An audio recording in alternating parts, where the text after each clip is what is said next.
Thank you. And do we have items, public speakers for items not on the agenda? We do not. Okay, thank you. And then just a question before we invite staff presentation. Will we be hearing each of these individually or one presentation for all three and then open it to comment? I believe they're individual presentations. Okay, so we'll start with item 1, fire code adoption.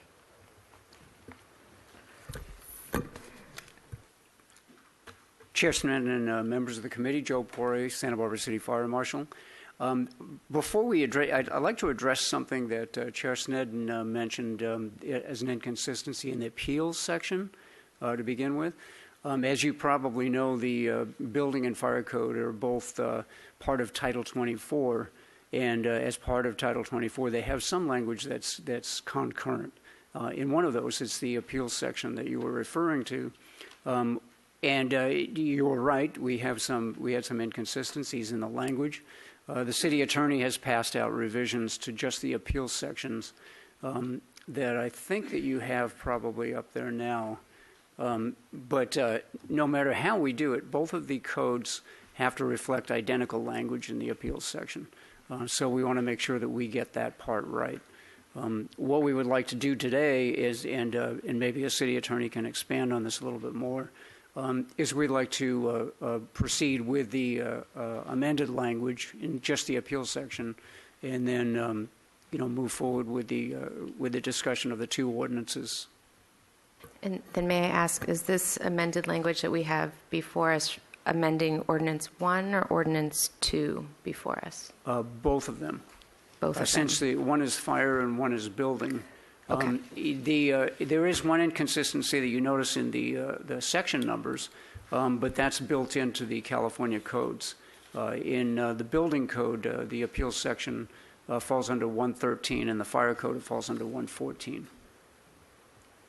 But the identical language exists in both. Thank you so much for addressing that. And with that, would you like to present? Certainly. So as we started out, we're here to present to the Ordinance Committee for adoption the California Fire Code. As I was saying, it's part of Title 24. We're on a 3-year cycle, and California adopts and amends the international codes, which are a base model code. Once the California gets done with the adoption of the international codes, they make their own changes and amendments similar to what we're doing here now, and California issues the California Fire Code based on the international code. The Fire Code falls under Title 24, Part 9, and the Building Code falls under Title 24, but Part 2. And locally, we adopted it under Municipal Code 8.04. This is a cover of the new Fire Code, the international code as amended by California. Local jurisdictions have 180 days to adopt and amend, and it's been effective for California since July 1, and will actually go into law on January 1 of 2020. The code consists of both building standards adopted by the state and maintenance standards. By law, the fire code and the building code are regulated by the California Building Standards Commission. And the Building Standards Commission determines what California is going to adopt. They don't adopt standards that are not building standards. In other words, in the California Fire Code, there are a lot of standards that are more maintenance standards. For example, Chapter 3, which deals with local fire hazards, but has nothing to do with building construction. Chapter 49, which deals with wire land issues, also has nothing to do with building construction. So these are maintenance standards that California does not adopt under Title 24. We do, however, and we take those sections into the code and we amend them as we see fit. The maintenance standards of the code are at local discretion, and so that's why we do that. So as far as the California Fire Code, from 2007 to 2013, the fire departments made the most significant changes because the international codes just came into play when the California stopped using the Uniform Fire Code as the base model. So the larger part of the amendments that we needed to make, we've already made. Council approved modifications to fire sprinklers, access hydrants, wildland, among other things, and we've made very few changes since then. An example is under building standards. The existing section under 903.2.20 details sprinkler requirements for commercial and some residential remodels. Companion sections appear in the building and residential codes. We have a new exception in this proposal, and that is under 903.2.20.5, where, and I'll put this in simpler terms, the fire code previously under Chapter 804 basically said that if you change the use to a more hazardous use in an occupancy, and even if you're just moving in and not changing the furniture or anything, you would end up having to sprinkler the building just by virtue of the fact that you changed the use to a higher use.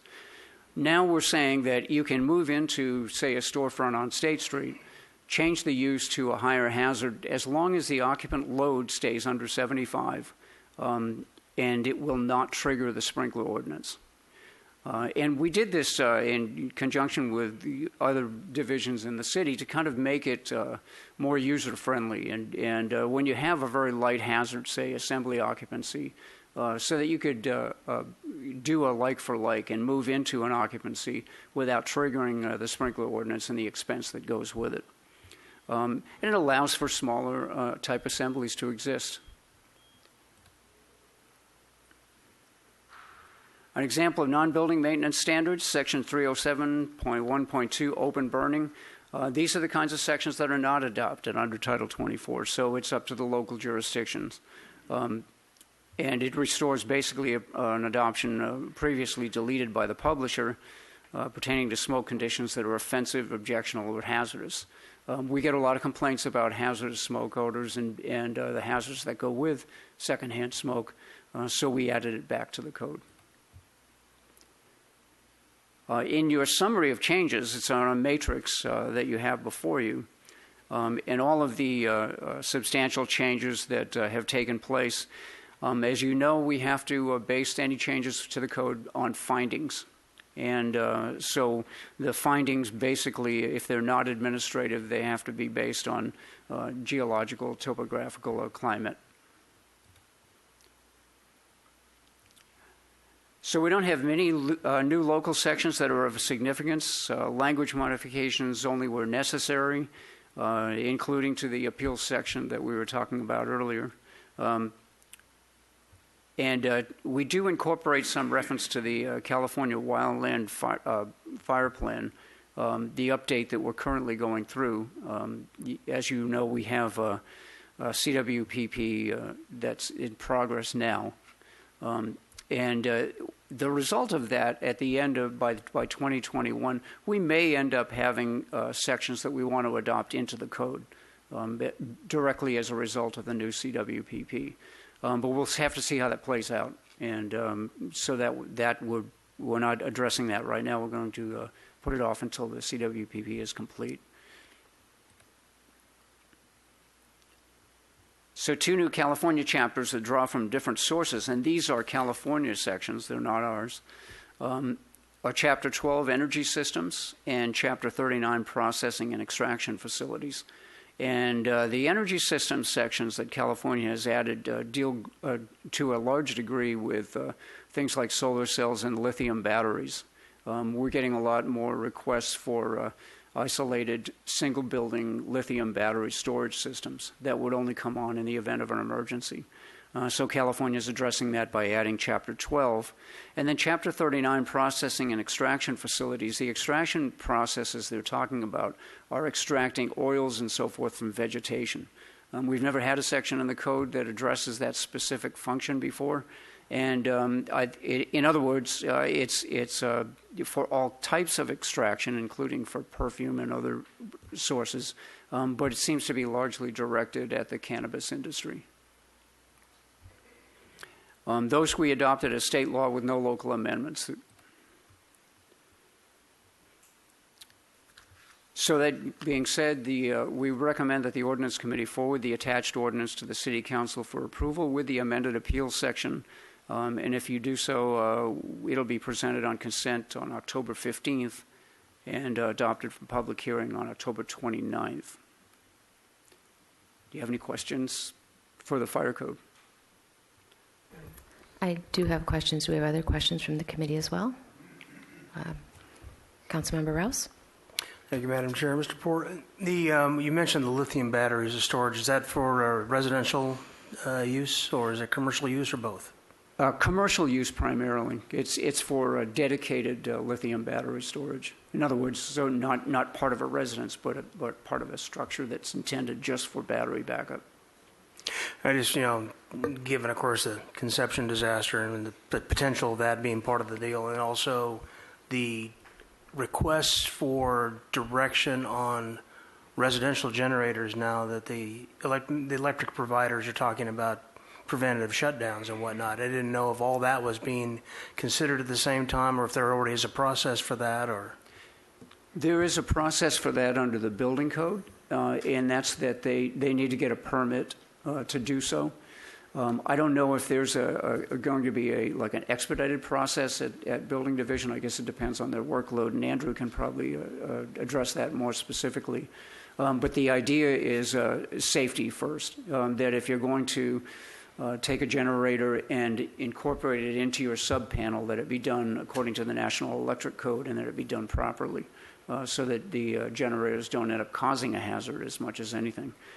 The other thing that you mentioned is the individual household lithium battery. We see those coming online now. They can be purchased and mounted on your garage wall. So I expect that California, and if not California, we will certainly be looking at those as future code amendments. I mean, do you see the lithium battery issue as being a potential fire hazard at some point in time? Or? We do. In the fire business, lithium batteries are problematic in that they do have a tendency to overheat, and they don't like water. So if you get a lithium battery wet, even if it's still functioning, it has a possibility of starting a fire. Thank you. Thank you. And then I have a few questions. First, I want to say I really appreciated the extra background on climate conditions and how those are affecting our fire codes and plans and the details of that throughout. One question I had several questions, but one is for sprinklers. Is this indoor sprinklers or outdoor sprinklers or both? These are indoor sprinklers, specifically fire sprinklers. Okay, thank you. And then for the lowering the sprinkler requirements to accommodate the smaller, is it under, if you're keeping the number of people in there lower, I had a question about small restaurants. If something is being changed to be a small restaurant, which was noted in the code, does that still have the lower requirement? Or? It would be the same, correct. If you have a small restaurant and the occupant load is under 75, then the same rule would apply. We would not invoke sprinklers for that. If you're moving into an open, vacant storefront. And we found that a lot of the storefronts on State Street are such that you can configure the interior space to be under 75. Okay. So it's not a hazard that if it's a small restaurant having a grease fire or some other... The small restaurants are going to need particular firefighting equipment for grease fires anyway, hood systems over kitchen hoods and so forth. Plus, this doesn't forgive the assembly requirements for exiting and all the other assembly requirements of the building code. This is just sprinklers. Thank you. And then, did this happen to go to Fire Commission for review, or? It did not. Did not, okay. And then I have some page-specific questions. Would this be the time for that, or? Okay. Certainly. So just starting on page 9, and this is about the appeals. I just wanted to highlight, so the amendments that are before us up on the dais here, it's staying consistent with this first ordinance, 7 members, who are qualified, 3 physically handicapped when hearing items involving chapters 11A and 11B, and then a quorum is 5 members. That's correct. That's correct. Okay. Thank you. And then on page 10, there's the mention that board decisions shall be final on all matters of appeal. And then on page 12, number 11, and I apologize, I didn't get these questions to you sooner. It has a strike through on decisions of the board are final and without further city appeal rights. And I was just wondering, is it just a matter of changing the location of where that's... It's not in yours, right? This was one of the inconsistencies that we found. It isn't substantive in that this was an old section that somehow got imported and struck out because we weren't using it. But that corresponding section doesn't appear in the building code, and so those are the things that we're matching. The fire code will match the building code. Okay, thank you. And then on page 13, section H, says it's deleted in its entirety and readopted to read as follows. I'm wondering if you could just highlight what it was that was deleted, what the change is from what was deleted to what the new language is. I believe that we can, although I didn't bring the 2007 fire code with me, but that's the California fire code when they issue it has specific language in it. And those are the sections that we deleted because as the local jurisdiction, we can be more stringent than the state. And so in access, we're more stringent across the board. We just simply replace the entire access section. I'd be happy to copy the older California sections for you. That's not an issue. No, thank you. That answers my question. It's to be in compliance with the California updated code. Correct. And it's part of our ability to be more stringent than the state when it comes to certain aspects. Thank you. And then page 15, about dead ends, 503.2.5. Could you just explain to me what happens if you know that a dead end is too small to turn around? What happens next? What's the remedy? The remedy is that we have certain standards for cul-de-sac minimums, and we have certain standards for hammerhead turnarounds. And a hammerhead turnaround is nothing more than an L in the street where you can pull into a 3-point turn back in and then get yourself turned around the other way. And cars can use it, but it's specifically for turning larger apparatus like fire trucks. And so I'm just wondering, so we have many roads that are already like this that are not large enough. Does this require remediation to go in, or is this if there's new construction, or at what point? In existing non-conforming, we would have to write a new ordinance specifically addressing that, and we would, of course, use the city attorney to do that. It's generally been regarded as impractical because of geographical constraints. There just isn't enough room to do it. And where we have a lot of streets, as you know, up in the foothills that are existing non-conforming, there's not a lot we can do about them. We can't make them wider because there are houses or the yards. We can't fix the dead ends because they butt up against a canyon and so forth. So there's nothing in this ordinance that changes the current practice? Correct. Okay. This is if someone were to propose to build, say, a new street in a subdivision or something like that, and they wanted to have a dead end. There's a remedy for that dead end. Okay, thank you. And then on also page 15, I had a question about the grades and how that relates to the building codes, I guess Ordinance 2. These grades are about access for fire apparatus, but not about grade changes if a property is being redeveloped. Is that correct? That's correct. This is just for fire apparatus on these. Okay. And then on page 16, I was hoping you could tell me about gate codes, what this effectively changes or how they're being used. And in fact, this is one of those sections that's underlined as new, but it's not actually a new section, it's an old section. And it was inadvertently underlined in the import. But it basically, if we get into a situation where someone has, say, an acre of property, and it's essentially a vacant lot of wild land, except for maybe a structure on one far end of it, and we need to be able to get into that property, we can require them to put a Knox box on the gate so that we can get in the event of an emergency, those kinds of things.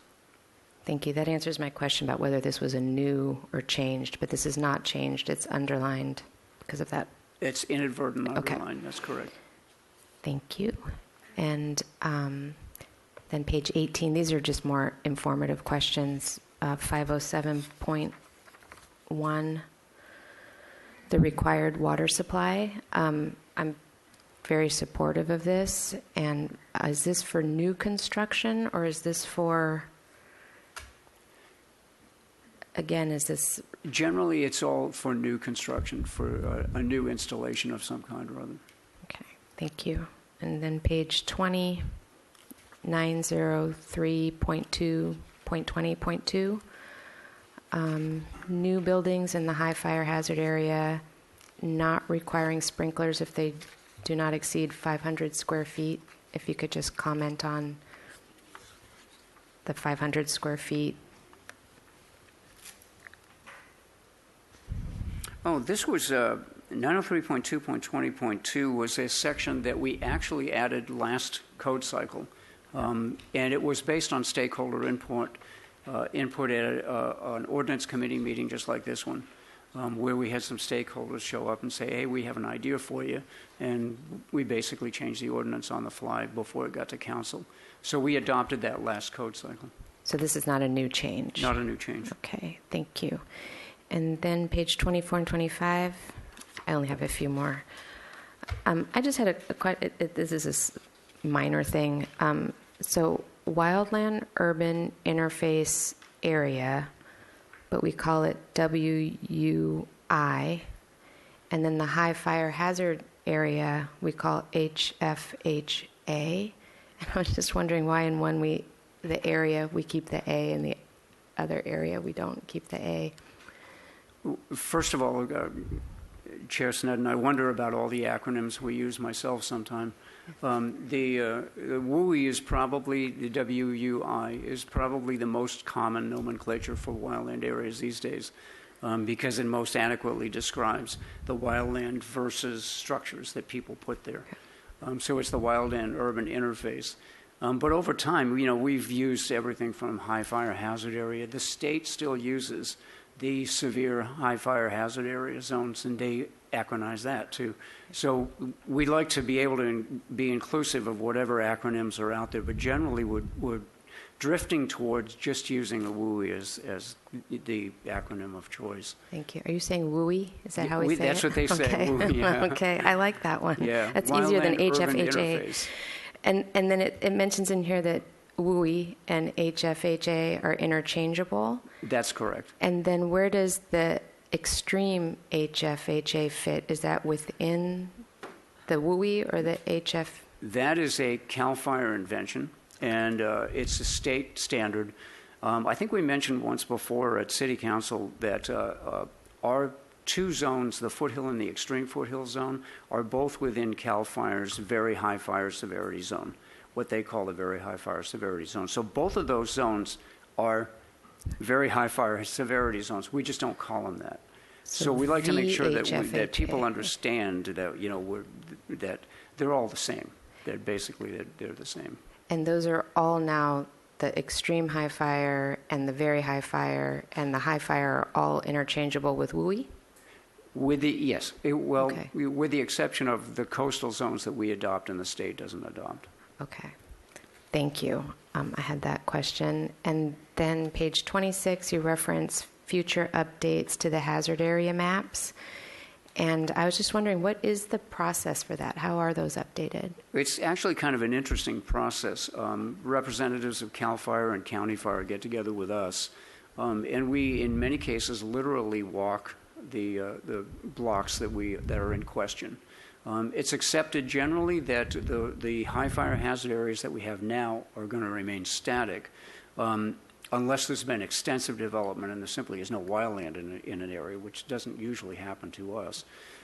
But there a lot of times it's consideration, and I'll give you one example where up in the Ontario area below Foothill, if you're south of Foothill up there, there's an argument to be made that those first few parcels south of Foothill should be in the high fire hazard area. It would be something that CAL FIRE would adopt, or they would propose adopting, and we would go back and forth about it, and we would be back at council saying, here's what we want to do. Because it's the kind of thing that the public should be aware of if we're adopting it. Very good. That's what my question was. At what point would the public be aware of a change and what kind of notice? Probably every step along the way. Okay. Thank you. And then on page 26, 4094.1.1, there's still a capital fire code official in there. And then there are all the strike-throughs of the capital fire code official going to lowercase. And I was just wondering, does that give you more flexibility for who can attend the meetings, or what was the... Chair Sneddon, that's exactly right. The reference to fire marshal is generally older nomenclature, but it also locks you into a division chief position in the fire department, whereas fire code official could be any designee. And you are a fire marshal, correct? Yes, correct. Yes, thank you. Okay. And then page 31, referring to smoking in the high fire hazard areas, is this just in public spaces? And then it also says tobacco, and I'm wondering if we need to include cannabis or any smokable product. And then it mentions pipes. It's very specific about, I don't know, it just raises a question for me. Is that a rolled cigarette or not? Chair Sneddon, I hadn't actually thought about that one. It probably should include something along those lines. I'm not sure what language we would use, but I think that obviously cannabis would be equally as hazardous as a rolled tobacco cigarette. And in some cases, vaping you would have to include in that if you're talking about lithium batteries. Mr. Kalan. Chair Sneddon, if I recall correctly, any place tobacco use is prohibited, cannabis use is likewise prohibited. So we could add it, but I don't think you need to. If I may, too, Chairman Sneddon, we define smoking in Title IX, and we include all that, so we can just make a reference as to define as smoking is defined under Section 9. I don't know offhand which specific section it is, but I'll make sure it gets in there. Thank you. And then is this only in public areas, or is this at all? That's correct. Only in public areas. Okay. It's only in public areas. So it makes it a little bit redundant to the city's ordinance overall. Okay. Thank you. That was my question on that. And then one more along those lines, page 33, about open flames and outdoor fires. Is that likewise just in public spaces, or is that also on private residences? For the most part, that's public spaces outdoors. There are a couple that we can think of. Schofield Park, for example, the Parks Department has a permit to operate that little fire circle for the Boy Scouts every year. Generally, we don't like open fires, but if they're contained within a fire pit, they don't actually fit the definition of an open burn anyway. If they're contained like in an outdoor fireplace, and they're properly screened and meshed and so forth. Thank you. Those are my questions on this ordinance, and it's very complete. And as I say, I really appreciate I don't know if that was new or was already in there, the background information at the beginning and the impacts locally, particularly when we talk about vulnerability to uncontrolled fires due to lack of available water, things that are really on the forefront of what are changing for us. And I realize those will be addressed in our further plans, but it's nice to Thank see you. them in We've here. had to expand that considerably, especially in the past few years since 2017, with the number of fires that we've gotten, and of course the debris flow is mentioned in there as well. Yes, and then the history of the fires are updated, and it's very forward-thinking, so I appreciate that. Thank you. Thank you. Shall we move on to the next presentation? You want to change? What's that? Let's go both.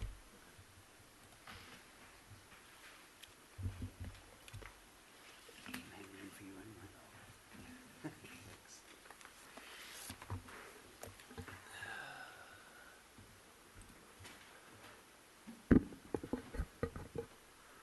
Good afternoon. I'm Andrew Stuffler. I'm the building official for the City of Santa Barbara. It's a pleasure to bring to you every 3 years the state building standards work on trying to determine what is the best average code for everyone in the state to start working from. It's an interesting process. If you ever go to Sacramento and watch it, it's very interesting. All the different parties that are trying to influence the decisions on how we build buildings and how we maintain them. What I'm bringing before you today are the changes that we're proposing locally to that standard that the state has established was best for everyone in the state. And as the Fire Marshal, Joe, has said before, there's only 3 criteria by which we can make the codes more stringent. It has to be a climatic finding, a geological, or a topographical. And that's if we change a building standard, and that's a defined term of what a building standard is. We do have administrative changes that we make to the code in this ordinance. They're not building standards, so they don't have to have one of those findings. So in the summary table, which I'll talk about briefly here later, you'll see that those 4 criteria are associated with each one of the summary items to kind of help guide people through our changes. So as I mentioned, the building standards are published by the state. They end up being part of the California Code of Regulations, Title 24. Most people refer to them as the building code. Usually when people say Title 24, they're talking about energy code. It's kind of a weird thing, but they're all part of Title 24. Building, plumbing, mechanical, electrical, energy, green building, historical building. I'm probably forgetting a couple others, but there are quite a few. And the fire code, which you just heard. These codes are based on national standards that are developed by these organizations up here. International Association of Plumbing and Mechanical Officials, National Fire Protection Agency or Association, and the International Code Council. And they go through their whole public hearing process, as I said, and they develop the standards that they then tell everyone in the state, you have to put these standards into effect on January 1st of 2020. If you want, you can adopt them with amendments, but your amendments will only be effective either on January 1st, when this code goes into effect, or 30 days after you adopt them, whichever comes last. So we cannot adopt the codes before January 1st of 2020, even if we amend them. We have to wait for January 1st, 2020. And there's a caveat to that, but I'm not going to get into the minutia, but that's the general way they set it up. If we did decide, I just want to make sure that everybody's clear that you don't need to have an ordinance to begin applying to the Title 24 codes published by the state. We could have no ordinance at all. That would cause some problems with some of the other ordinances that we've adopted as far as coordination goes, but there is no requirement by the state that we have an adopting ordinance. So we're amending them, and like I said, we're going to do it 30 days before January 1st so that we can put everything into effect on one day. Our local process, I talked about these, administrative, geologic, topographical, or climatic. Our local process requires that we make findings, so you'll find that at the beginning of the ordinance and all the whereases, and in the summary document. And these amendments must be more restrictive. I'm not sure what happened with our PowerPoint here, but something got a little messed up and the restricted got cut off. So the state law says if you're going to propose and adopt local amendments, you have to introduce them. So we're proposing to do that. If we're successful today, we're going to do that next week with City Council as a consent item. Then we have to advertise for 2 weeks, 2 consecutive weeks in the local paper, let everybody know what we're doing so they know But we're going to amend the codes, and then we'll have a second reading and an adoption that includes a public hearing if there's a need for one. There are people who want to speak, and that would be, right now, that's tentatively set for the 29th, if we're successful today. Joe and I have both given copies of our ordinances about 2 weeks ago, maybe a little more, but about 2 weeks, to the Contractors Association and the Architects Association here in town to get their feedback, and hopefully we'll hear from them. That summary of amendments document that Joe, the fire marshal, showed us is very similar, and our format's very similar. We have the code section number, a subject, the general concept of what we're dealing with, and then is it new, is it revised, if it says existing, it means it's an amendment we've made in the past, and we're just bringing that amendment to you again, right? No changes, just bringing it again. And then what type of finding we made to support that code change. So what are the changes that we're making this code cycle from last code cycle? Not a whole lot. These are a few of them. Refining the number of Building and Fire Code Board of Appeals members. We've had a problem since I came here in 2004, came back in 2014. We hadn't had a Board of Appeals meeting for probably 3 or 5 years. And they're very effective. It's a good way of giving the community an opportunity to be heard in front of peers, professionals that understand engineering, electrical systems, architecture, accessibility, things of that nature. But it was an unlimited number of people. This was an ordinance. In fact, Mr. Hawthorne can probably tell us when it was originally put into effect, but it's been around for a long time. And with an unlimited number of people, we kept adding more and more people to the board. And then when you'd have a meeting, you may have 5 of the same people. You may have 5 different people each month, and the consistency would be lost, and the institutional memory of the decision-making was lost. So I asked the board if they would like to have changes, more members, less members, set a number. They wanted more. I think their recommendation was 11. That's pretty large number for a board for us to manage. We proposed in the document that Mr. Doimus had presented to you, this one, that we had to revise because we had some changes in it. We're proposing 7-member board, and there is one more edit on here that we need to make that John pointed out, in order to have it consistently 7 members throughout that section 113 of the building code. And then we're looking at the state health and safety codes requirement to have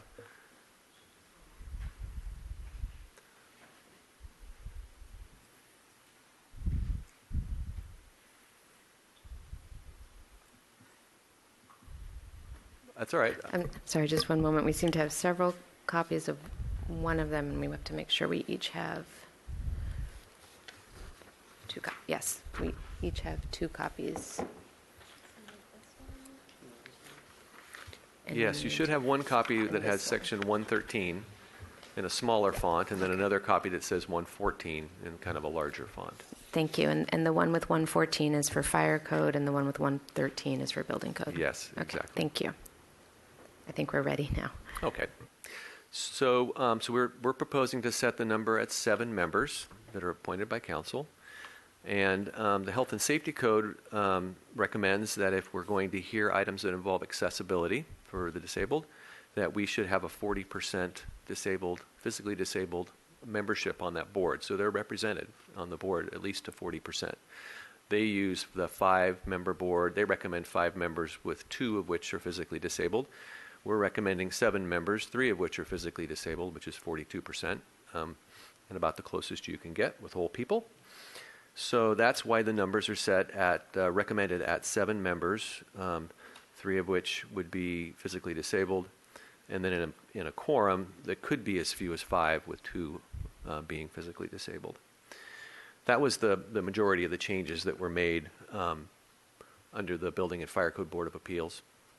We also wanted to make sure that we had it clear for the public and for our staff in our ordinance that the state housing law takes precedence over the International Property Maintenance Code. So we added that change, that amendment to the beginning of the International Property Maintenance Code, so that it's clear that the state housing law will take precedent over that. That is mandated by the state. And then we made some minor edits to memorialize decisions and policies that we've made in the past, so that they're in the ordinance for people to read, and they're not something they have to find out about through a handout or word of mouth.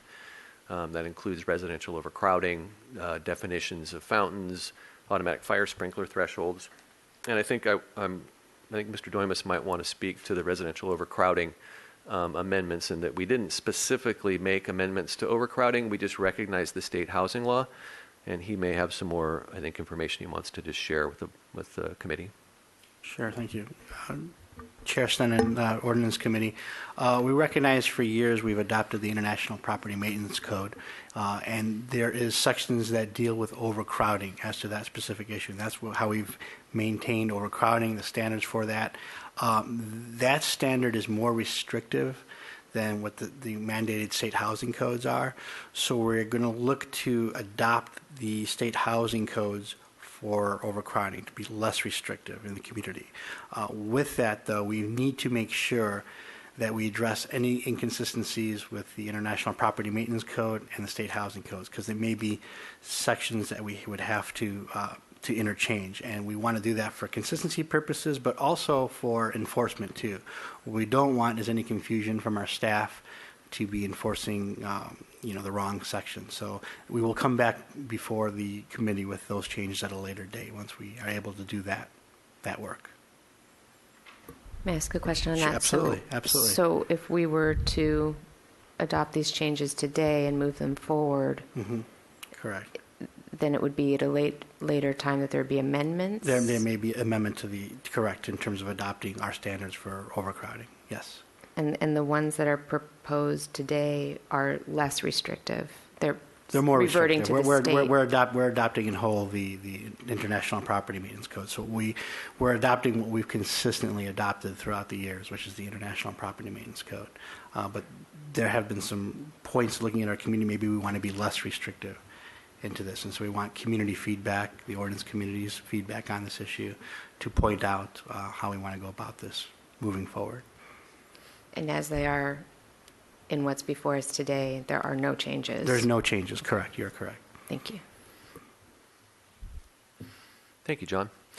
What you don't see in the codes, and you might have heard about, are the concept of REACH codes for the energy code and energy conservation. These are part of our strategic energy plan. And I met with Alelia yesterday and a week before last to talk about our timing on this. So we're looking at coming back to council potentially with REACH codes for energy code compliance next year, probably kind of the middle of the year. We'll probably start our outreach in spring, and we're hoping in summer to have that conversation with City Council. But we have a lot of interest in the community, as I'm sure you've heard, and it's pretty exciting, and there's some really interesting things happening in other communities that we want to learn about before we bring something to council. So with that, we recommend so here's what we recommend, because it's going to be not quite as clean as we hoped it would be. We recommend that the Ordinance Committee would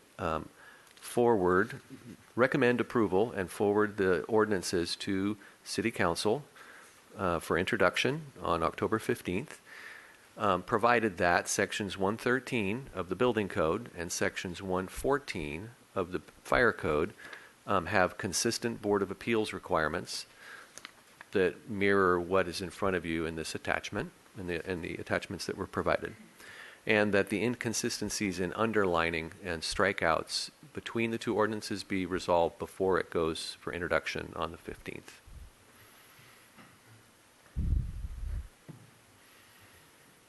Thank you. We do have a question from Councilmember Rouse. Thank you, Madam Chair. So, Mr. Stuffer, going back to the slide on the local amendment process, talking about it needing to be more restrictive than the state standard, and I'm wondering about adoption or amending versus interpretation or application. And I'm thinking specifically of ADA and SWIMP in terms of our standards versus where the other layers of upper governmental restrictions apply, and where we stand on that now, and what is, do we have to amend those things? Are they policy driven, or are they interpretive interpretively applied. Can you explain for both of those items for me? Yes, look, Madam Chair, Councilmember Rouse, sorry. I'm used to the Madam Mayor thing. So this is relative to accessibility and stormwater. That your questions are framed in that. So for accessibility, the state has published building standards. We can only make them more restrictive. We could not make them less restrictive. So more restrictive would be increasing the level of accessible compliance that's required beyond what the state requires. My question is do we do that now? No. Okay. However, I mean, to be 100% transparent, there's room for interpretation on those standards. So the perception may be that our interpretations are more stringent than, say, in other communities' interpretations. And also, this is something that the council should be aware of if you're not already. The funding that council gives to a building in any city, that a council gives to their building and safety program, determines how much staff they can have and how much time they can spend doing plan checks and inspections. So in communities that provide less funding, the assumption is that when you have less funding, you're going to have fewer people to do plan checks and inspections. They're going to have to do a quicker job and rely on the design professionals more. And you may have a higher code enforcement problem because you're not going to be confirming as much compliance up front. You're going to be catching it in the field after it's done, and it may not be right. Some communities spend much more money than we spend on building and safety programs. However, those communities want an extensive review of plans, no item left unchecked, and an extensive amount of inspection. So there is a means for council to communicate, to have the conversation during our budget process, with our P3s and our budget, as to the extent of confirmation that you want your building and safety program to provide. And then in terms of the stormwater management? That's a separate ordinance that is prepared by our Parks Department in conjunction with the City Attorney's Office and other departments, and is approved by the State Water Resources Board.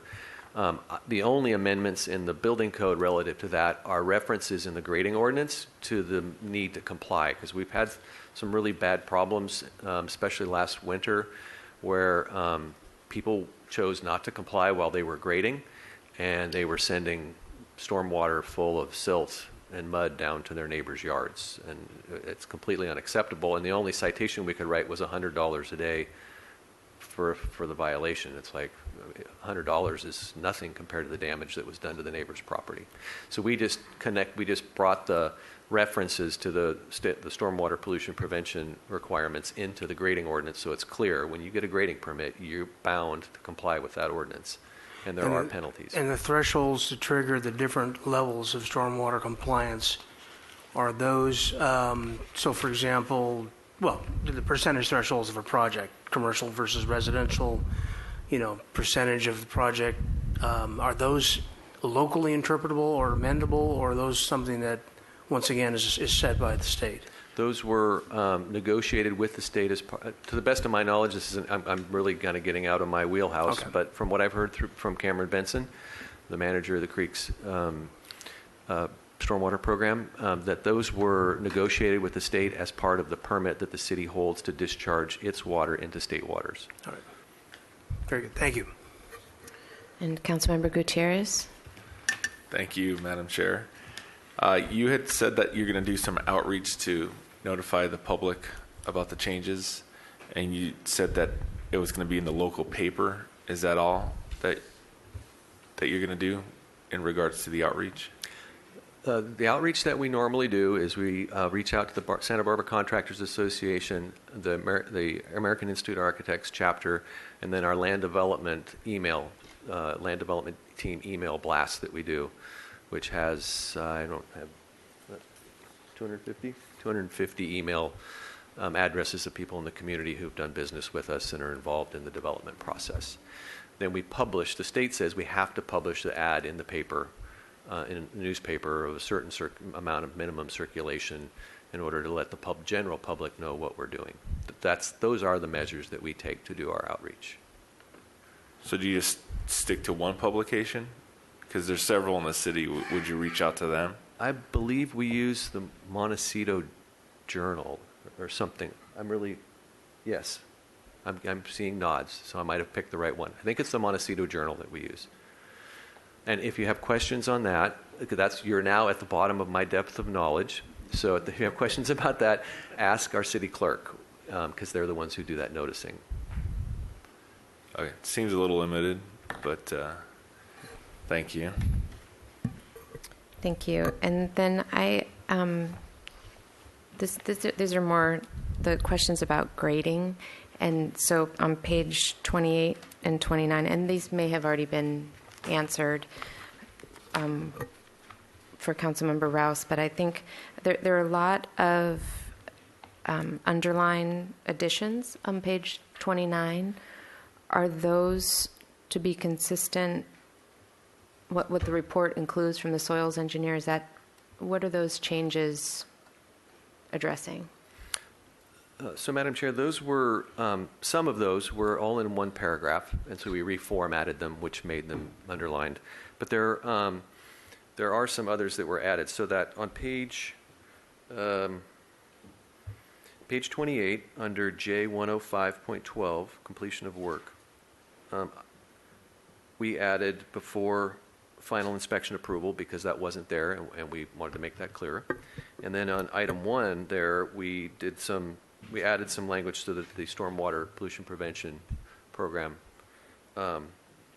would be part of that, right? We incorporated that in by reference. That's a qualified stormwater developer is one of the required parties that has to design and or inspect the stormwater system as you're doing grading.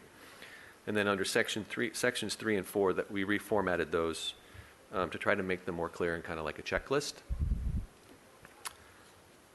Thank you. And then for excavations, there's description of, I've forgotten where I've noted it, but descriptions of a pre-estimate of how much of the material being removed is rock material and the soil voids. If you can point me to a section number, I'm not recalling where that's located. Okay, I'll look for that in a second too. We do have some Okay. public comment also. And then also the fees, the grading permit volume penalty fees have changed. I think maybe you want to highlight those changes.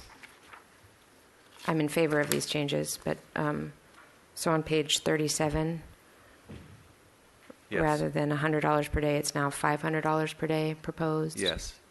And then from the 10,000 or 10,000 plus 1 to 100,000 cubic yards, $750 per day, change from $250.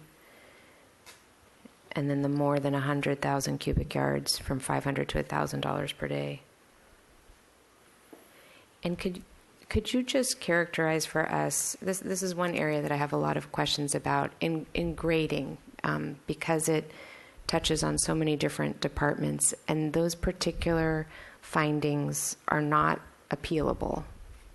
If a neighbor has an issue, brings it forward to the Board of Appeals, and then that decision is final and not appealable, but some of these grading issues seem like they have further implications with stormwater runoff or impacts to neighbors. And if you could just describe the process, at what point, it's in here too, but if you could characterize it for us. So a plan is submitted, and then it's checked periodically, and then before the final approval. Anyway, if you could step us through that process for grading changes. Okay, so Madam Chair, so if we have someone come in for a grading permit, they submit a plan to us, and we confirm that the appropriate design professionals are involved with the plan, depending on the amount, the scope of the and intricacy of the grading. Ultimately, we approve that plan after it's been reviewed by my office, as well as Public Works if it's going to involve any of the public right-of-way or discharge to the public right-of-way, and the planning department, based on the number of cubic yards, certain level of grading will require discretionary processes. Others are ministerial and they don't go to the planning discretionary design review process. Is that 50 cubic yards? Yeah, Okay. for single-family homes, it's 50 cubic yards. At least that's how I understand it as well. And there's been no change to that? No, that's not in here. That's in, I believe that's in a zoning ordinance or in a design review ordinance, but not in this ordinance. Thank you. Actually, I take that back. I think it actually is driven by the fact of needing a grading permit, which is in this ordinance, and that is 50 cubic yards. When you need a grading permit, you're going to need design review. Yeah. I'm sorry, if you could clarify. So it's in this ordinance, the 50 cubic 50 yards? cubic yards, yes. It should be the very beginning, one of the exemptions from getting a building permit, Yes. a grading permit. And then help me with the last part. I'm thinking of one more. So you item. got to reviewed by you and your office and Public Works. I'm sorry, I cut you off. So you submit a plan, the appropriate designs, reviewed by your office, Public Works, or other, and then what happens? When the permits are issued and the work begins, the civil engineer, or professional engineer who is involved with the grading, should be monitoring the project. The qualified stormwater developer who developed the stormwater pollution prevention plan for that grading permit should be out on site before the grading work starts to confirm that all of the construction best management practices for stormwater cleanliness are on site and in place, and then should come out periodically to inspect to make sure that the stormwater systems are intact, maintained, still operating as designed, and the grading's occurring as it was intended by the civil engineer, all the way through until final inspection. And then we come out and do periodic inspections on the grading to confirm compliance as well. And we're required by law to have what's called a qualified stormwater practitioner go out. They're in my office. They're either a consulting firm if we don't have staff that are certified, or one of our certified staff if we have a certified staff member. And ultimately they end up with a final inspection and approval. And all the permanent stormwater pollution prevention systems should be in place before we issue our final grading approval. And then, other than the fees assessed, what are the repercussions of not complying? Well, right now, if someone didn't comply and it was in the middle of the rain season in February or March, we would have the ability to give them a $100 citation. And then with the new proposed citation, that would be a higher? That would be 500, would be the smallest, and then the 750. When you get to 100,000 cubic yards, it's hard to imagine a project that would, Paseo Nuevo maybe, might have been one that had that much, I'm not sure. Thank you. And then just also to point out, starting on page 8, this ordinance still refers to the fire marshal throughout, as opposed to the lowercase. And we will correct that. That was one of the things Joe and I caught this morning when we were following up on your concerns, that we changed the title in one and not in the other. So. Okay. Thank you. Those are all of our questions for now. We have public comment from Roy Harthorn first, and then David James.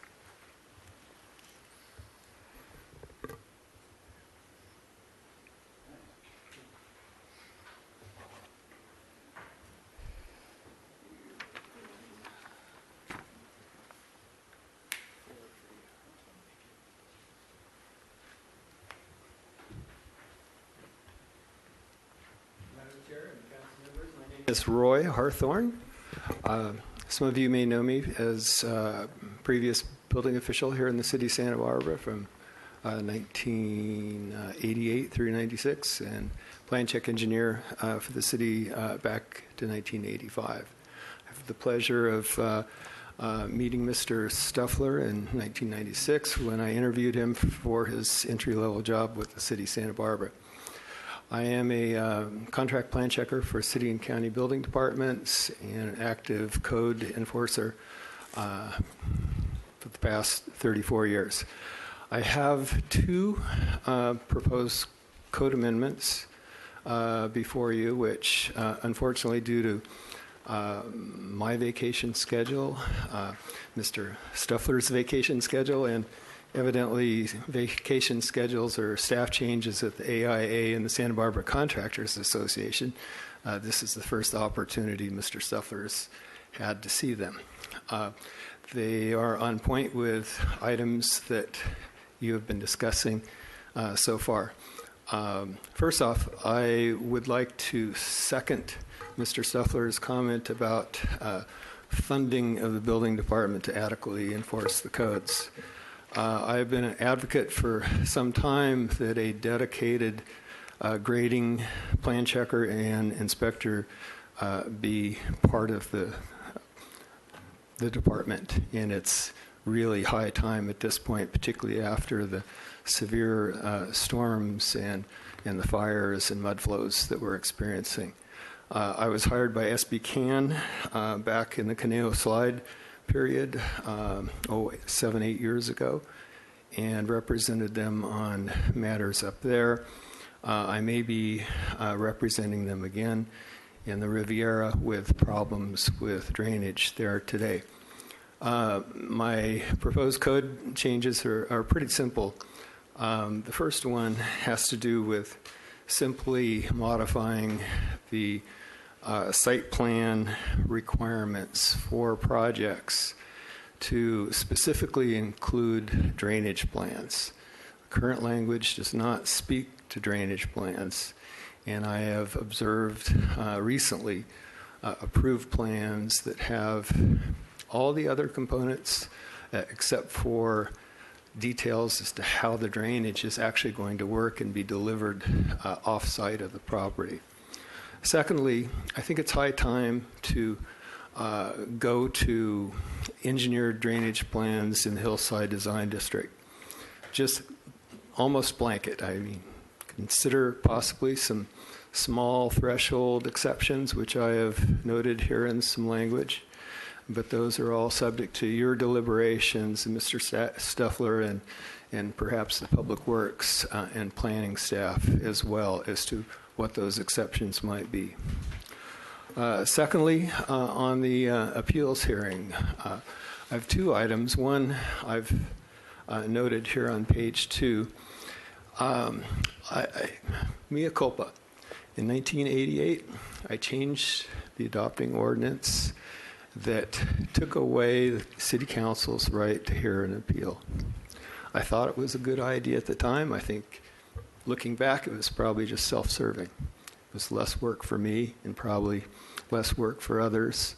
However, I was warned that the City Council really should have the opportunity to avoid bigger problems, particularly litigation. You are the backstop to when to, agree to something or to dig your heels in. But as the ordinance has currently been written since 1989, when this went into effect, that authority was taken away from you. I think it's high time to put it back, and I've given you the language as it was before I changed it. And lastly, there's one item that's not in writing. On page 7 of the proposed ordinance, under the procedural rules, there's an item number 9. There's an addition to that provision that simply says by the board. And what that does is it actually takes away the appellant's ability to ask for questions in a rebuttal of witnesses. And I think that's probably a constitutional due process violation. And you need to not put that in there, because then you aren't able to ask staff why you came to a particular conclusion when you may know that their conclusion is an error. And thank you. I appreciate it. Any questions for me? I do have questions for you, Mr. Sure. President. Thank you. I did allow you to go a little bit over time because you were answering questions that I anticipated having. In addition to that, I guess, and we'll discuss it after full public comment, but specifically including drainage plan, would that be, and you've given us language, but I'm having a hard time following where in the code. So you won't find in your handouts the site plan provision, which I've given you on page 1 of my handout. But I've provided in the upper portion the language out of the 2019 code. And I have proposed in the underlined bold words and drainage patterns to an approved drainage location. That's language out of the grading ordinance. And because some projects are under 50 cubic yards, yet they're on steep hillsides, they sometimes don't have to have a grading permit and plan or engineered drainage plans. But nevertheless, they can easily produce flows that can severely damage downhill neighbors. So that's something I think needs to be reviewed by Building and Safety. Currently, a lot of drainage and grading is looked at by others, Public Works, Planning, and unfortunately, I've seen occurrences where grading is as much as 138 cubic yards not being reviewed at all and no grading permit being required. So, and then the hillside district provision that I've written in its entirety would essentially bring in the drainage and potentially grading review in all over the hillsides, because that's where the problems principally occur and a lot of the litigation that I'm being called upon as an expert witness to opine in and appear before these hearings. Thank you. I'm very appreciative of these recommendations. Thank you. And then for page 8 that you mentioned, number 9, the addition of the words by the board, and what you're suggesting is just deleting the words by the board. Just leave it and the way leaving it the way is. Do not add anything so that the appellants can continue to ask questions of the witnesses that the city has presented. Thank you. Thank you. And our next speaker, David James. Hi there. I'm David James. My company is Insulate SB. I'm president of the SBCA. Sure. I think I ended last year, yeah. I'm a little nervous. I don't like to speak in front of anybody, but I'm here, so now I can relax. Andrew, good to see you. Thank you for sharing the information there. One of the things that Roy brought up was that the SBCA and the AIA had kind of a perfect storm happen. The AIA just had their big tour of homes that happened last weekend. So they've been diligently working on trying to get everything prepared for that. And I know you sent out the documentation on the 17th, and it hasn't gotten to most of the people. In fact, Robert Uli hasn't even seen it yet. And with the SPCA, we just had a change in the directorship where Summer Hodges just left about 3 weeks ago. And we have a new director, Kimberly, who came with me today. And that document was kind of mixed in the system. So we'd like to have the time to review your document and make some suggestions and things that we think could help resolve some of the issues that are happening. One of the things that kind of confronts me all the time is we have a new program next year that's going to be in the 2020 code under the Title 24 for insulation. And that's going to be what's called a home energy rater system, where 30 to 50% of custom homes are going to require a third-party inspector that's hired by the general contractor. Now, this person or persons are going to be looking at the insulation solely, and they are going to be over the top as far as their inspection techniques and requirements. And I think it's probably a good time for us to look at the idea of eliminating insulation inspections for those particular jobs to take a little bit of heat off of your department and maybe save some money. And furthermore, I'd like to also recommend that you guys look at spending more money for this department, because I see maybe 70% of all the homes that are remodeled and worked on in Santa Barbara, there's a lot of homes that are done without permits. And they're doing it because the system is clogged up. And right now, it's unbelievable how many projects are out there without permits. Thank you. Thank you. Well, with that, it is to the committee for discussion.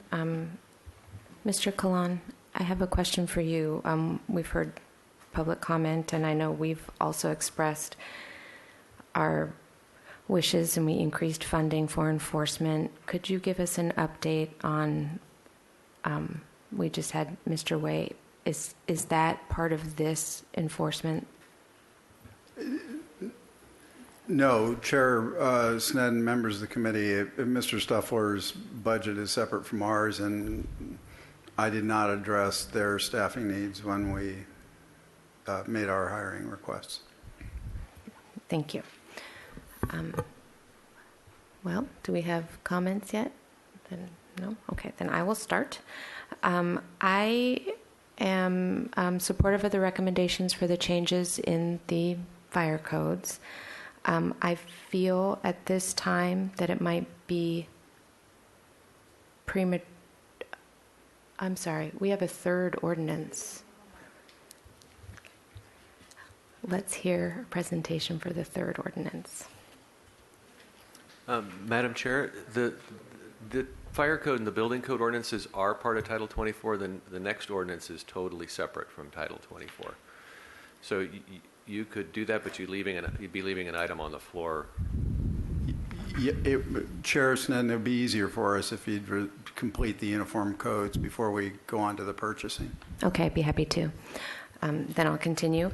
I think at this point, I would very much like input from AIA and SBCA on the building codes before we're sending it on to council for approval in case there's anything that we have missed. And though I trust the inconsistencies will be ironed out before it comes to council, that portion, pending our decision here, I'd like to see it back here before it goes to council. With the addition of, and this is maybe a larger discussion topic, but Mr. Hawthorne actually articulated concerns that I've had and would like to propose that we do specifically include drainage plans with the language as proposed pending Mr. Kalan's input or adjustments to that. Did you also receive a copy? And point really well taken within the Hillside Design District. It echoes what I've seen and the complaints that I've heard as District 4 representative, that the Hillside is really has different considerations when it comes to drainage, and I'm in favor of addressing that within these building codes as well. With this language or other proposed language, I'm in agreement that sometimes 50 cubic feet is not, less than that can create neighbor concerns. And as a much larger topic, I am uneasy that the decisions of the appeals board are final and that there's no recourse to city council. And I think it is important that there be a further conduit. And if you want to speak to, I guess I would ask you why it's advisable or not advisable to make that change. And of course we can discuss it also, but those three changes I would very much welcome. And then I would also want to include in description to the council that to support further funding to the building department to enforce codes. I realize that this is where our shortfall is. Councilmember Rouse. Thank you, Madam Chair. Mr. Colon, correct me if I'm wrong. I feel like we're getting a little bit out of our lane here from what was presented as the Ordinance Committee agenda, whereas I think that some of these recommendations are valid in terms of drainage and whatnot. We couldn't really even successfully answer some of my storm water management questions here today, so I don't think this should be addressed in this forum or at this time. And certainly not the funding, because once again, that's not even in our purview at the moment. That's a budgetary item, as I recall. Chair Sneddon, Councilmember Rouse, I think that the topics that have been brought up are within the agenda title for discussion, and I'm hearing Chair Sneddon asking staff to report back on this anyway, so I think it's appropriate to discuss. I would like to comment on the appeals, unless you'd like to hear from Mr. Stuffler first. I'm happy to hear from both of you in any order, Mr. Klon. From my vantage, the most important thing is that these highly technical issues get heard by a competent body. So I view the appeals board much like the way we set up the mobile home conversion regulations. The information they process is often highly technical, and it's less policy loaded. So when you look at the cost of conducting that little appeal hearing and then compare the cost of adding a council hearing to the cost of going to court, the difference is not that substantial. So from my standpoint, I don't like to put the council in the unfortunate position of having a technical issue that requires a technical response with a room full of people who want an answer from the heart. So that would be my response. Mr. Stuffler may have a different view. That being said, of course, you can add an appeal to the council should you so desire. Before you go to Mr. Stuffler, Mr. Klon, you mentioned referring something for staff's analysis as opposed to forwarding an ordinance. Did you make a distinction there in the response? Councilmember Rouse, I heard Chair Sneddon's motions or requests to ask for staff analysis to come back. I didn't hear any final action. Well, we haven't made a motion yet, but I was wondering if we're talking about then moving staff recommendation, then separately asking for staff review of these materials. That's up to the committee. All right. Mr. Stuffler, did you have further comments on? No, Madam Chair, I have nothing to add. Okay. Then I have a follow-up question on that. The wording in the ordinance is no further recourse through the city. So from your description, if an appellant were unhappy with the outcome of the appeals board, their next recourse would be legal. Absolutely, Chair Sneddon, and we currently have at least one case. I should add that while I don't want to be arrogant about it, in terms of lawsuits, this kind of lawsuit is relatively inexpensive to bring to challenge a city decision. So it doesn't have quite the cost. It's called a writ of mandate. It's where in the old days, the chancellor would review the decision of an inferior minister in a parliamentary system. So they're designed to be pretty quick, streamlined proceedings. Under our code, for example, they have to be brought within 90 days of the decision being made. So it's not that high a barrier to entry compared to other kinds of lawsuits. And the burden of cost then is on the appellant, as opposed to if it comes to appeal before council, the burden of cost would be the city. I'm certain that the council would approve some kind of appeal fee to share that cost burden with the applicant. So, and so in your assessment, that those two costs are comparable? Yes, the going to court will be substantially more expensive, but it's not hundreds of thousands, it's tens of thousands. And there is something to be said for having a barrier to entry to dragging us to court when a skilled appeals board has made a decision. So again, without wanting to steer you one way or another, I think the question is, again, when you have a room full of people that want you to speak from your heart and you're stuck with very technical laws, that's a painful disconnect to watch. And we try and avoid that. And if I may, Chair Sneddon, the Ordinance Committee, I apologize. this is an issue we have looked at. So, number one, we've had appeals before, and we've advised those under Chapter 130, they have a right to file, as the city attorney, Mr. Collins, said, a writ of mandate, and so they can do so. And we have looked at the technicality of the board as well as the makeup of making sure that there's two physically handicapped people on that board in terms of accessibility issues, and that we ensure that to go that we feel it's much more, it's a fair process to have that board review it, and then if they feel they want to challenge the decision to go to Superior Court, and they can do so within 90 days of the final written decision issued by the board. And so many appellants have been aware. So it doesn't preclude any right of any appellant to have this heard after that decision. They have the ability to go right to court after that. So it's one of the few boards or commissions that don't go to council. So I know it's unusual, but they do still have due process rights going beyond that.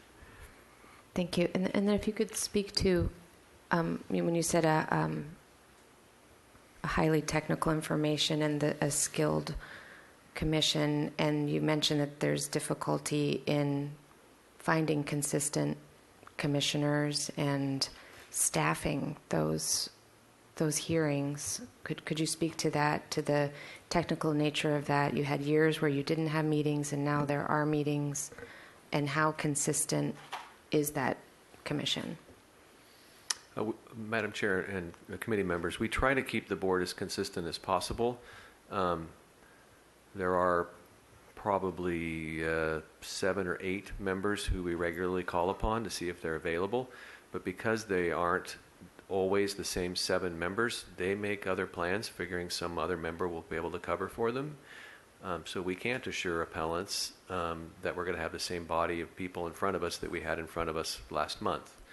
And for certain properties, De La Guerra Terrace, for example, there would be one or more different board members hearing the item again, and it was frustrating because to the appellants and the parties that were involved, they're like, what, I knew who I was talking to before. Now I kind of have to go over everything all over again because there's one new person who hasn't heard, unless they sat and listened to the recording, they haven't heard what I've had to say.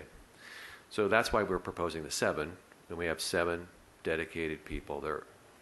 5 of the 7 will always be there. It's the same folks. They know they can put on their calendar, these are the days we have our meetings. And they are technical.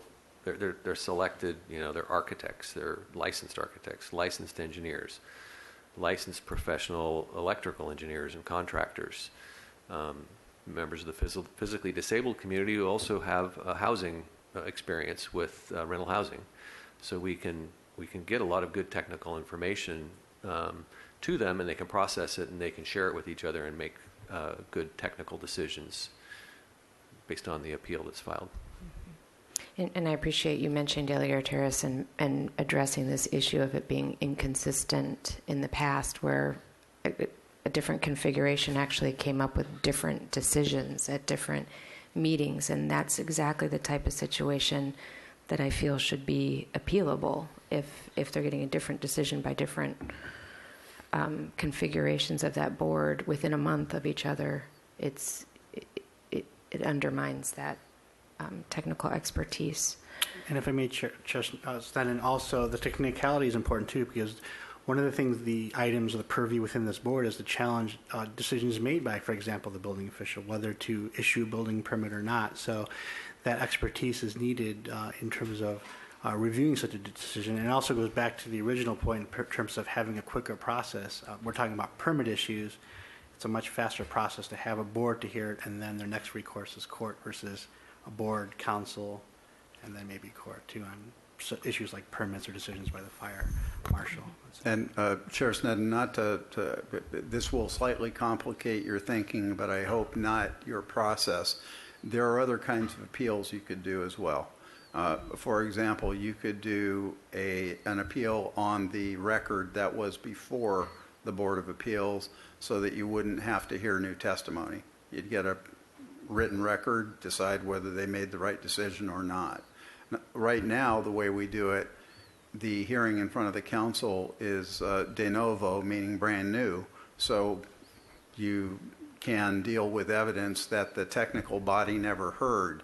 If you did want to hear these on appeal, I would say let's give the parties an incentive to put all of their evidence in front of the Board of Appeals, not to sandbag until we get to the City Council. And honestly, the process Tuesdays for us with late information on appeals can be, it increases our risk of error.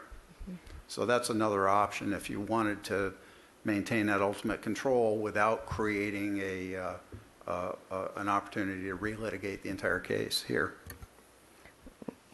Would you reiterate what that type of appeal would be called? It would be an appeal on the record before the Board of Appeals. So no new evidence would come in before the City Council. Unfortunately, I'll give you the, I can say it in the negative better. It would not be de novo. Thank you. Do we have any further discussion at this point? Should we move these two items separately so we can discuss each one separately? For the first ordinance, I'll read the title. Forgive me.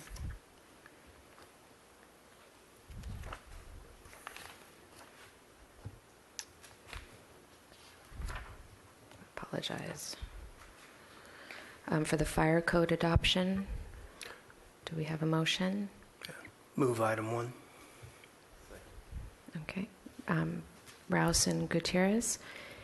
Any discussion on, and that's a motion for the staff recommendation to move forward to council?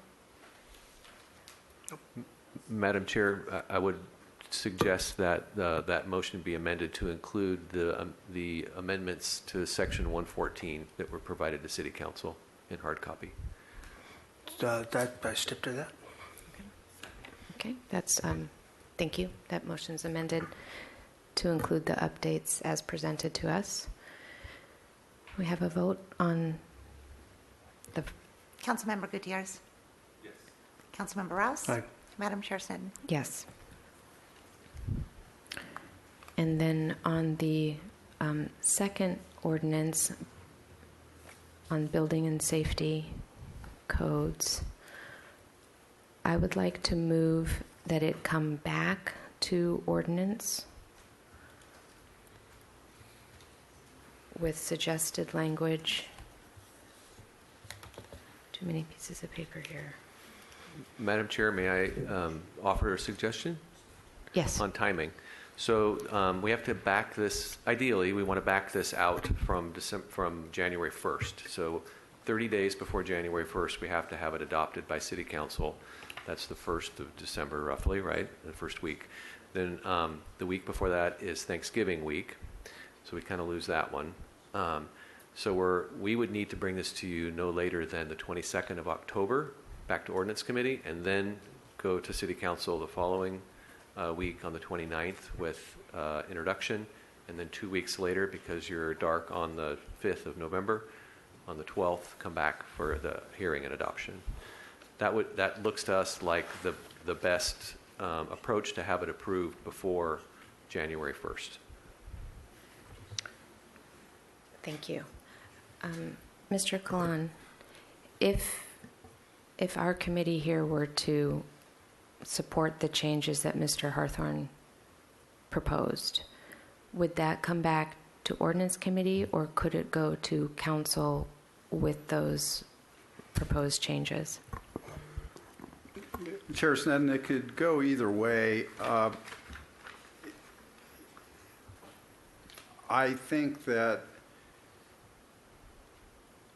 pending your discussion, the changes are straightforward enough that we could take them directly to council if you wanted to.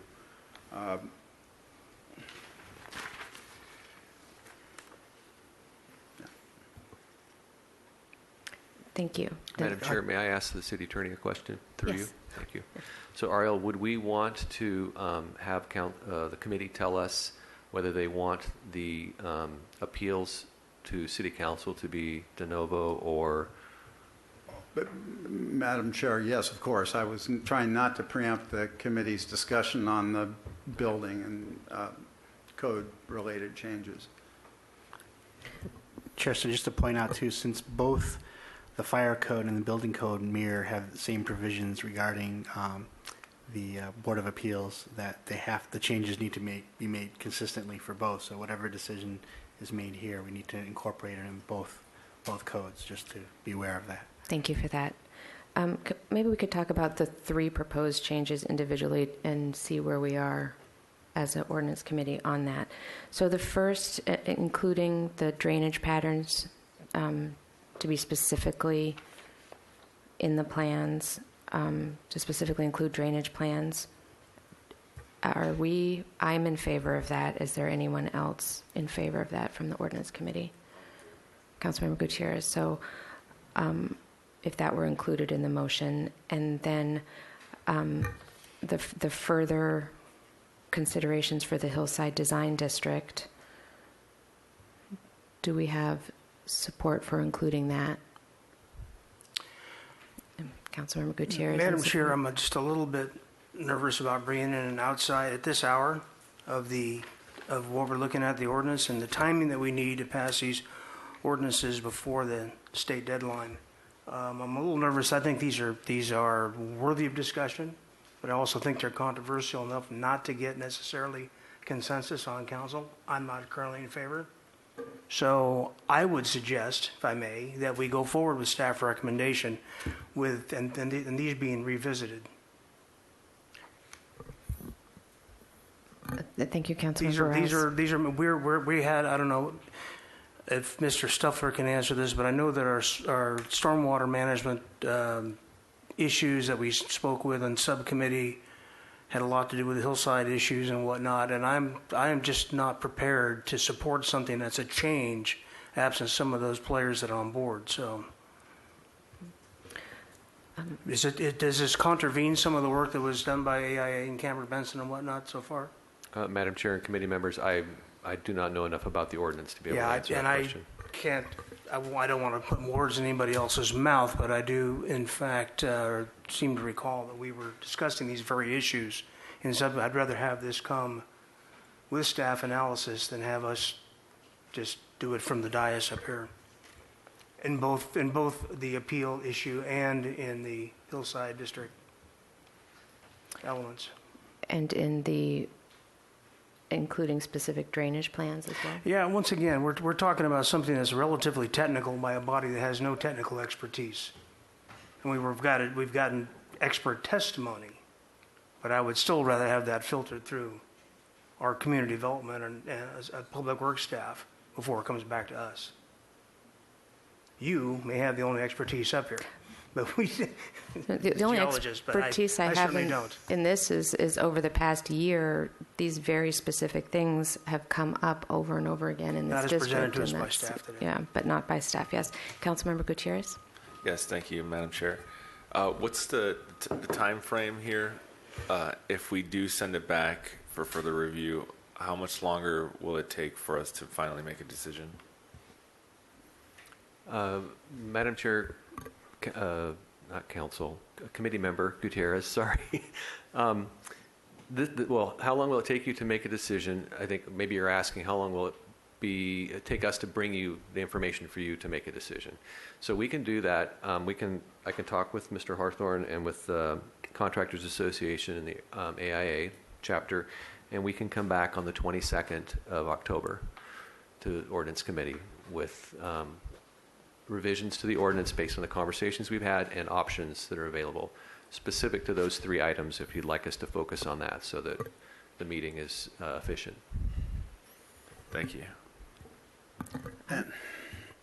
Mr. Khan. And Chair Sneddon, I can tell you from the city attorney's standpoint that the first 2 changes, or the first change relating to drainage patterns is technical in nature and doesn't create concern. I do have significant concerns about the appeal such that I would want to ventilate that with the council. So do what you will, but that's something that I feel obligated to tease out with the council. Thank you, and agreed. I would not want to make a suggested change to the appeal process without that being fully vetted by council, but I would like it included that it was part of the discussion for council to consider. The Hillside Design District proposed changes.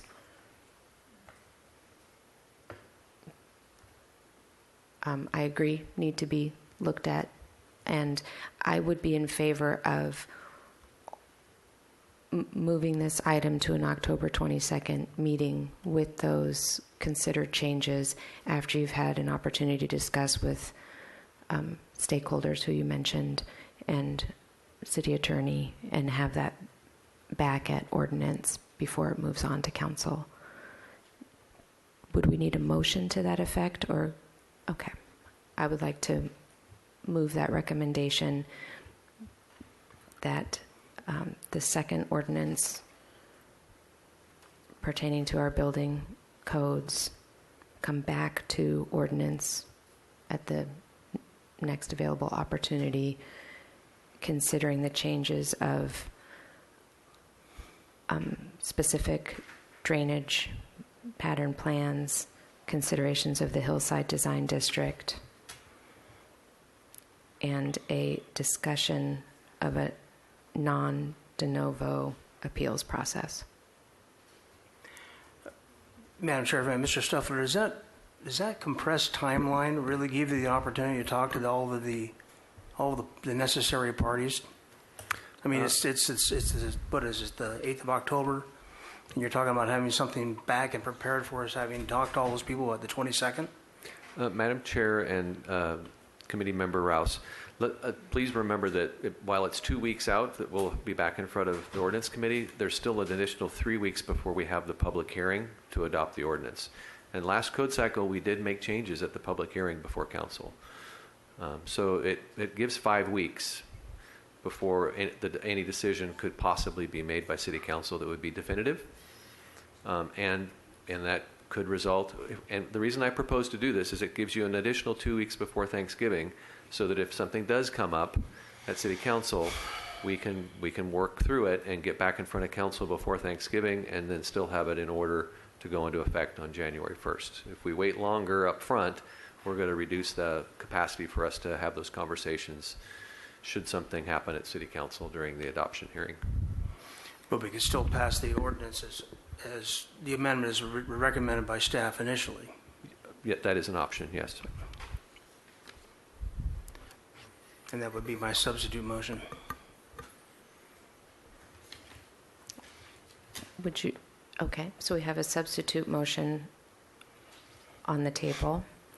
Will you repeat your motion, Mr. Rouse? It's recommend number 2 as presented by staff. Do we have a second? Okay, hearing none, we'll revert back to the motion on the table to come back on October 22nd with language to consider the proposed changes. We have a second? Second. Roll call vote. Councilmember Rouse? No. Councilmember Gutierrez? Yes. Madam Chair Sneddon? Yes. Thank you. And then item 3, I can say ahead of time, I don't have many questions on. And if thank you, Councilmember Rouse. And if we could have a presentation on that, I think we may be finished in time.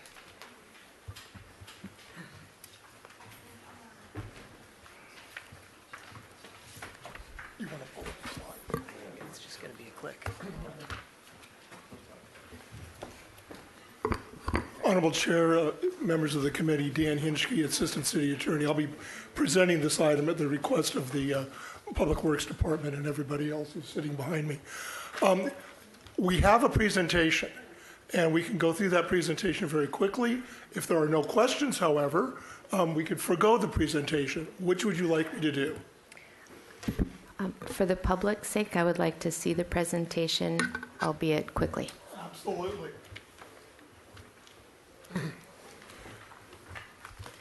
The purpose of this matter is to actually streamline the purchasing provisions of the Santa Barbara Municipal Code.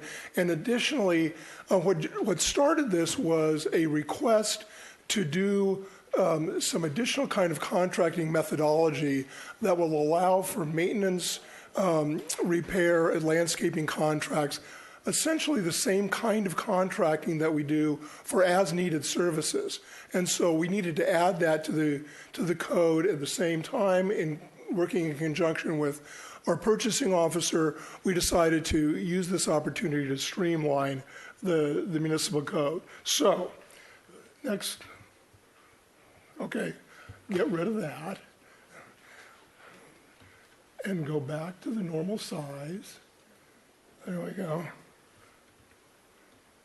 Okay, so I've just reviewed this slide, which is essentially to add the provisions for what we're calling general requirements contracts, to revise the municipal code relating to definitions, refining them, clarifying them, and also to clarify the language of the code, update it, put it in modern English, and make it very clear what the contracting authorities are. So what we've done with regard to the general requirements contract, that's a new section of the code. It added this contracting delivery method. This will be used for maintenance, repair, landscaping type contracts. What they're intended to do is provide a method by which you can competitively bid unit by, for example, specific unit price items, specific task items, bid those items, and then hire a contractor who will agree to do those at that price as you need them, for example, in the field. So, like I said, it's like an as-needed contract. Sometimes these are referred to as job order contracts. We use the term general requirements contracts. They're kind of the same thing. They're used in a number of communities. The ordinance purpose, as I indicated, was to add this provision for general requirements contracts, clean up our language, put it into modern English, and clarify the precise responsibilities for purchasing and contracts in the municipal code. That was our brief presentation on this. Are there any questions? Thank you, Mr. Henschke, for your streamlined presentation on streamlining purchasing. I see no questions, and I have none. No public comment on this item. I think if there are no questions, if we have a motion to... Move the item. Okay, we have Rouse and Gutierrez moved and seconded. And if we could have a vote. Councilmember Gutierrez. Yes. Councilmember Rouse. Aye. Madam Chair Snedden. Yes. Thank you. Thank you. With that, we are adjourned.